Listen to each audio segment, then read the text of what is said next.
changes to the animals ordinance pertaining to nuisance cats. John. Mr. Shull, if you would chime in. The issue was first brought to my attention directly by Mr. Shull in the early fall of 2019 in Selma. There was a property owner that was having an issue with a neighboring owner and their cat who was trespassing. About that same time, we also had some concerns raised by some residents shortly thereafter in the Brentwood area that directly to our office. So spoke with Animal Control Officer Ailstock, and he recommended from his time working in Bath County, maybe adopting an ordinance similar to what Bath has in place, which then in turn led me to reach out to Mr. Mike Lockerbie, who works in the county attorney's office, who serves as primary attorney for Bath. And Mr. Lockerbie has worked on these changes. It is his opinion that you have a copy of the draft at your seat, section 10-9 of the code. Those simple changes that are shown in red will give the animal control officer the ability to no longer treat simply dogs as a nuisance animal, but in the case of a feline that is a nuisance to his neighbors, they will be able, the animal control officer will be able to address those issues as well. I'll be happy to answer any questions. No actions requested of the board this evening. Simply review what you would need to do if you want to make these changes, is to provide us feedback, let staff know whether or not you would like to have the changes proposed, if you would like to have any other discussion or conversation around the changes, in the board's direction in moving forward.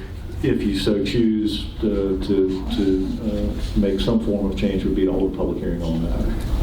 Simply for information this evening. Board member comment? Well, in the first place, no one will claim a cat. There's a cat problem all over the county and the city. And if you go to them, it's not my cat. I mean, we don't license them, they don't collar them. I don't like cats.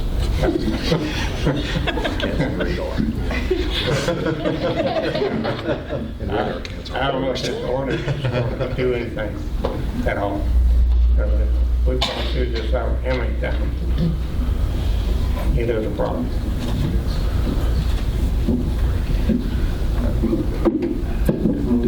Not to get into the specifics of each case, but in one instance, especially in one of the more developed neighborhoods that came directly to me after Mr. Shull's phone call, there was some damage to personal property from animals in the neighborhood, and these cats are kept inside and outside.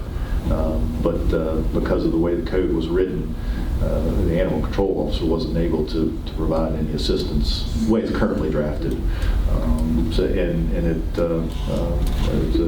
The ordinance has been shared with the animal control officer and sheriff and his staff there, and so the county attorney, initially working with ACO, is of the opinion that this would give him the authority to act in those certain situations and instances. So.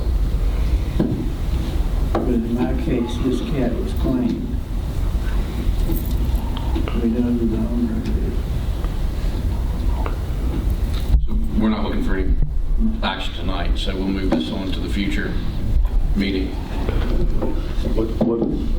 What we would like at the staff level is some indication of what if you wanted us to go through the process of advertising, holding a public hearing, and scheduling that in the future. We don't need direction from you tonight, and since you've just received it, if you want to review it we can have a conversation about it again in February and then potentially schedule a public hearing going forward. So it's just for information tonight, and we'll ask you again at your February meeting, unless you're certain tonight you want to move to a public hearing, whether to schedule a public hearing for February or wait and schedule it in March. We had hoped to have the information in your packet, but it wasn't received in time with the holidays to get the information in your packet for you to look at before you came tonight.